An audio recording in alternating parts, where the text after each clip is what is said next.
Si tu es une personne qui décide d'atteindre la liberté financière, reste dans cette vidéo jusqu'à la fin et tu vas mieux comprendre le secret pour atteindre cette liberté financière. Est-ce que tu connais la règle du 50-30-20?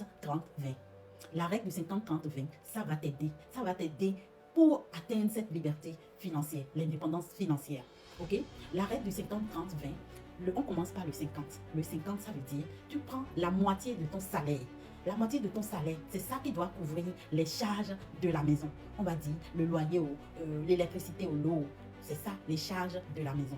Ça, c'est le 50. Maintenant, le 30. Le 30, maintenant, on met dans le 30 loisirs, santé, les enfants. En tout cas, tout ce qui a trait à ça, ou bien les aides financières des familles, ceux qui ont des familles qui demandent de l'aide un peu partout, vous prenez dans les 30 là pour les aider. Vous faites le budget là, chaque mois, vous pratiquez ça. Maintenant le 20, 50, 30, 20. Maintenant le 20. Le 20 là, c'est ça qui est l'épargne. C'est ça que tu dois mettre à côté.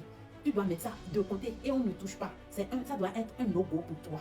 Si tu es bloqué dans ta tête comme ça, tu pourras atteindre cette indépendance financière que tu veux.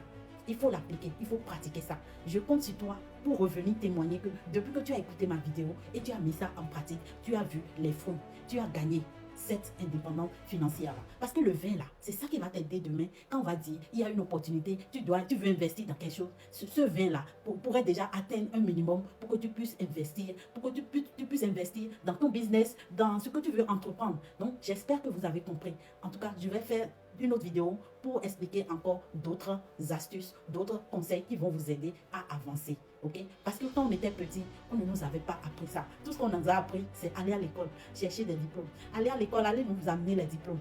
Le tout s'arrêtait là. Alors qu'il y a une autre phase de la vie qu'on doit comprendre. On doit nous apprendre ça. Mais aujourd'hui, avec le digital, le message, ça passe. Ça passe. Ne négligez pas tout ce qu'on vous dit ici. D'accord?